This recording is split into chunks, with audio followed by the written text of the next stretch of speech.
I need to introduce you first and foremost.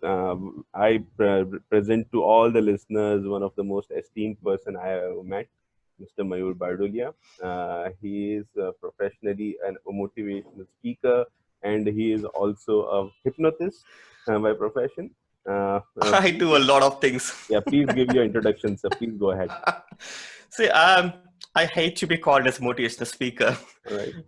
Yeah, so people call me motivational speaker, and I mean it's not even their fault, to be honest, because Mhm. people don't have any other vocab to describe the people like me. Mhm. So I help people to get more clients in their business. All right. So I teach people how to live better, how to do the business better, and that's Mhm. exactly what I do. All right. So I don't think I can motivate anyone. I don't think anyone can motivate anyone. We can just show people the way.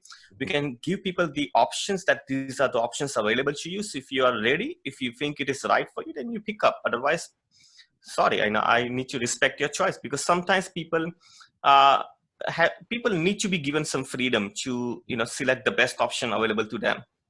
So yeah, I don't motivate, I just give them the options. I teach people, and if they like my teaching, they follow, and if they don't like, and I respect their choice. Maybe they're looking for some better ideas, and I have respect for that. Secondly, I'm an hypnotist. I used to run my hypnotherapy clinic, but then after I moved into helping businesses to grow, because if I had one business to grow, what is happening, that business is going to help, is going to hire 5 to 10 or 20, 50 people. Mhm. So that's how I'm transforming Mhm. so many lives at one time. Mhm. Right? So obviously I want also helping someone who is bringing some value to the society.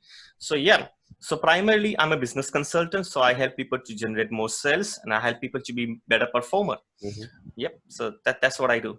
All right. And while in the business consultancy, are you actually also providing certain, what would I say, certain mental barriers that a person can actually come over in business? For example, marketing people require those kind of things a lot, where they have to achieve targets, and there are certain mental barriers where they feel like they are not confident enough.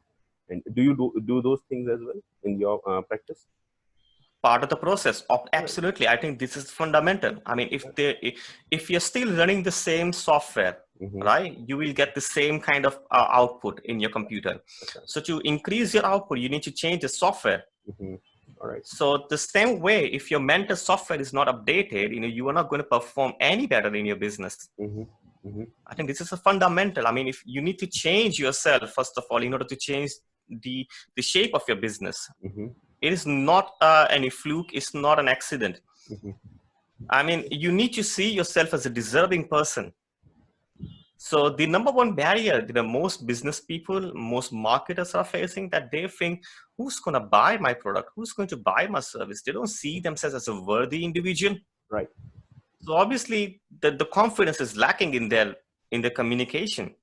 If you don't trust, if you don't have a confidence in your service, nobody's going to have confidence in you then. That's So right. people don't buy the product or service, people buy you. I mean, you got to be confident, and you got to see yourself as a better individual. Mm-hmm. Mm-hmm. And that is the key thing. If you haven't seen yourself as a better individual, you wouldn't be sitting over there. You wouldn't be knowing many people.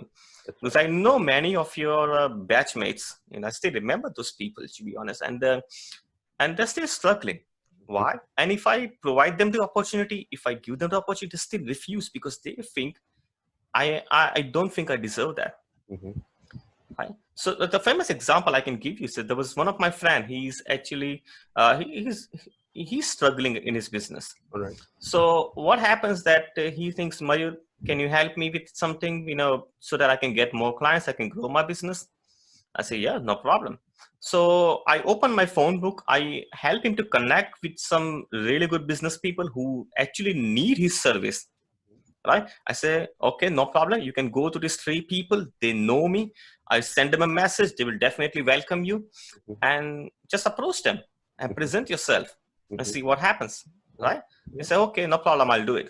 I chased him after 5 days, ask him, have you approached those people? He said, oh, sorry, I didn't have time and blah, blah, blah. I say, yeah, please do it today. And after another 3 to 4 days, I ask him again, did you approach? He said, oh, sorry, I almost forgot. So the underlying issue is not that he's not willing to do it, Mm-hmm. but the problem is that he thinks, oh, that guy is so big, how can I approach him? Intimidation. All right. Intimidation, exactly.